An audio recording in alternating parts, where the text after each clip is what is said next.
Enyimba Rangers get group stage opponents in the CAF Confederations Cup, and it's D-Day for the Super Eagles of Nigeria's Rosemen are set to soar above the Squirrels of Benin in AFCON qualifier. My name is Kingsley Akwan, and this is Sport Express brought to you by MTN. Welcome back. It's Wednesday edition of Sport Express brought to you by MTN. It's time for the international newsreel. Pedro Peter is here with the latest stories. Thank you, Kingsley. We start off with athletics, where marathon world record holder Bridget Kosgei has been shortlisted amongst the 5 finalists for the Female World Athlete of the Year award for 2019. The 25-year-old Kenyan, who set a new time of 2 hours 14 minutes 4 seconds at the Chicago Marathon to break Paula Radcliffe's 16-year-old record, was penciled down for the award alongside Dalila Mohammed of the USA, Shelly Ann Fraser-Price of Jamaica, Sifan Hassan of the Netherlands, and Yulima Rokas of Venezuela. The male and female World Athletes of the Year will be made known at the World Athletics Awards ceremony in Monaco, France on Saturday the 23rd of November. To tennis, Austrian 50 Dominic Thiem booked a spot in the semi-finals of the ongoing Nitto ATP World Tour Finals in London following a stunning 3-set victory over Novak Djokovic on Tuesday. The 26-year-old racked up 51 winners on his way to a thrilling 6-7, 6-3, 7-6 victory over Djokovic, which means the Serbian and Roger Federer will now slug it out for the other semi-final place when the pair meet in their final group game on Thursday. Earlier in the day, Roger Federer kept his hopes to reach the last 4 alive with a 7-6, 6-3 win over Matteo Berrettini of Italy.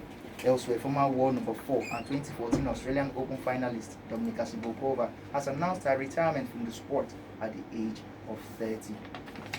Lastly, we drive off to Formula 1, where Ferrari have revealed that driver Charles Leclerc will have a 10th-place grid penalty at this weekend's Brazilian Grand Prix in Sao Paulo, as his car will have a new engine specification. The 22-year-old Frenchman's engine failed in final practice in Austin, Texas during the US Grand Prix and had to use an older engine specification for the remainder of the racing weekend. A new engine specification for Leclerc will take him over the permitted number of parts for a season, meaning he will be penalized with a grid penalty when the race begins. Meanwhile, Red Bull have confirmed that driver Alex Albon will partner Max Verstappen for the 2020 F1 season. All right, thank you very much, Pedro. Let's do some basketball as well. Ugutu joins me.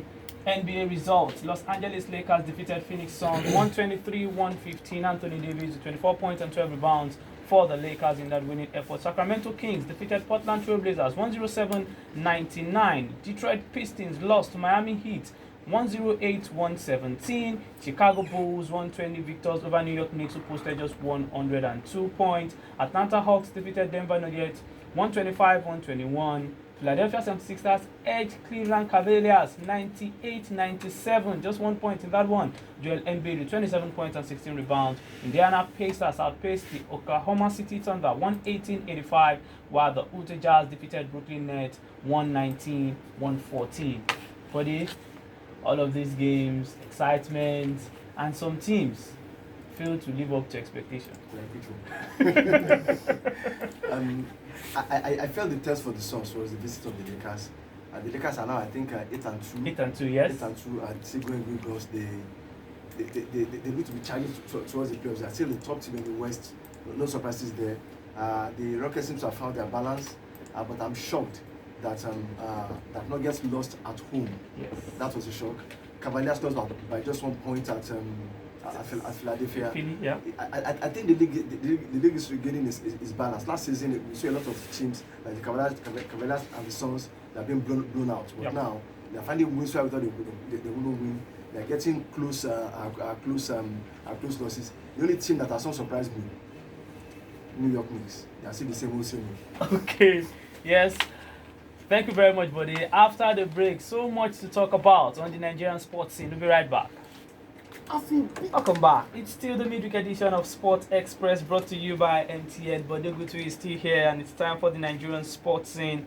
But let's start with the CAF Confederations Cup. And I saw the way you were doing, what will I even call it? Is it a synopsis or you were dissecting the Pyramids FC of Egypt, looking at what this club have come about, and they're in Group A with Rangers, Nadibao of Mauritania, and Al Masry of Egypt. And you look at Rangers, 2 Egyptian teams, Al Masry and the Pyramids. In Group D, Enyimba, they will play Pada of Algeria, there's San Pedro of Cote d'Ivoire, and there's Houssa Agadez of Morocco.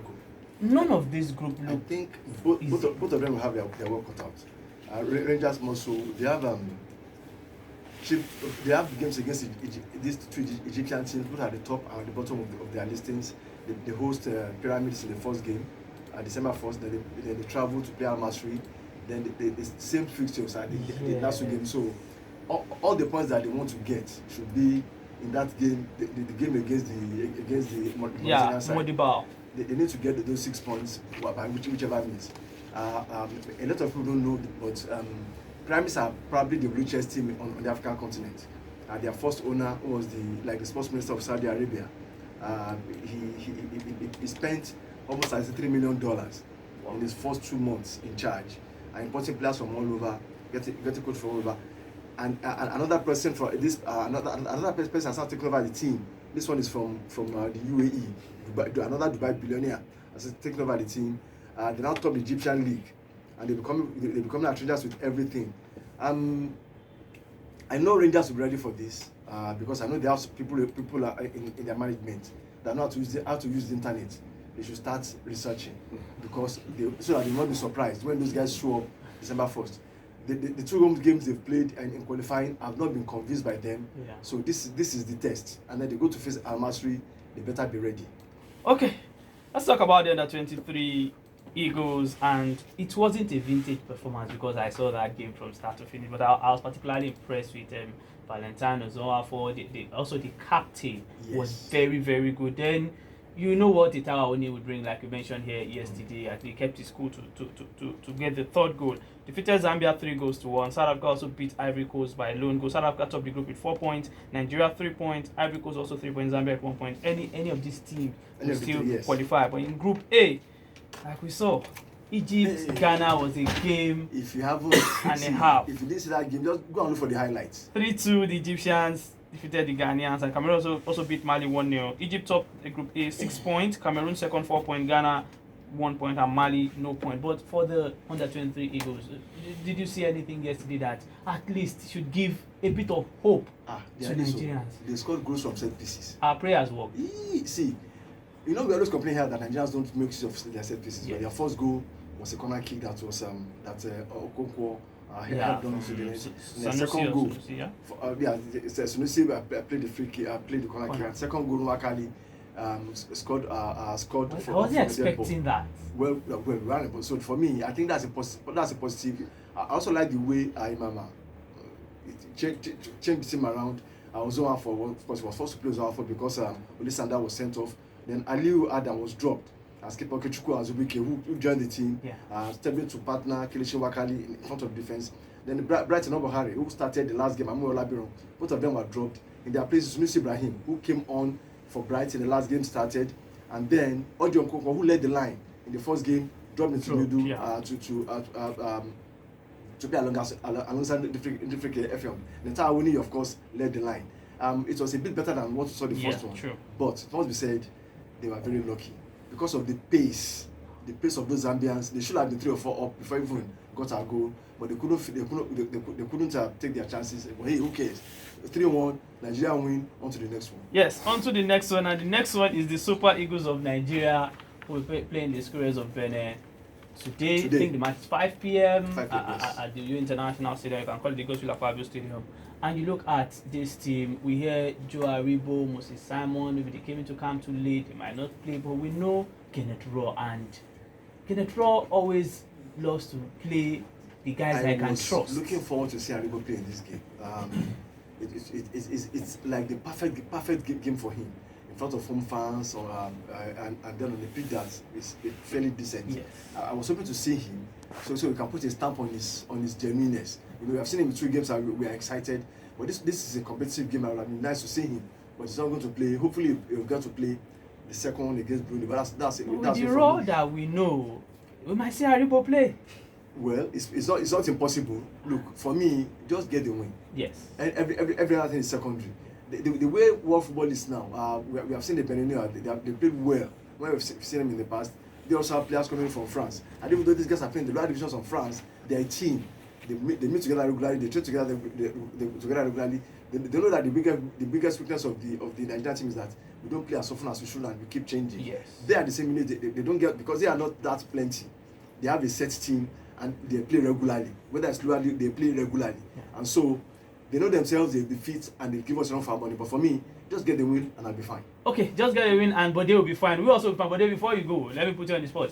Okoye, Ezenwa, Akpeyi, who should man the post? Akpeyi. Okay. Is the man in form? Okay. After the break, the World Soccer Report.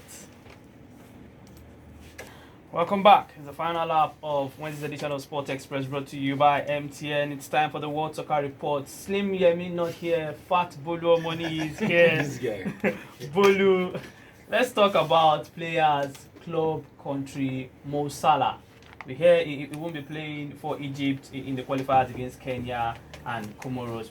He's out with an ankle injury. So they said. We saw him against Man City, and yeah, he reported to the Egyptian camp, but I think the doctor said he needs the ankle to heal, there's fluid, none of that. But hey, won't be surprised if the away game against Crystal Palace will see Mo Salah. So what happens? Country, club? That's where I'm going. Let's wait to see if he would play, because I think this thing is becoming a norm. Players just pull out. Remember Omeru, our last 2 games, he had one issue or the other, but he played the weekend before international break, then played the weekend after international break. Now he has been questioned about his place with Semi Ajayi. We don't know if it's the same thing with Mo Salah, but if it's the same thing, it's now becoming what every player does. I think FIFA needs to step up into this. If you are injured, you have to be injured. If you are not injured, you have to be available. It now depends on the coach whether he decides to play you or the coach decides, okay, yeah, this is my top player, you need to rest. But if you are available to play, you should be able to play for all the games possible if your country needs you, or you retire like Matip did. If you still want to play for the national team, I think players should be available.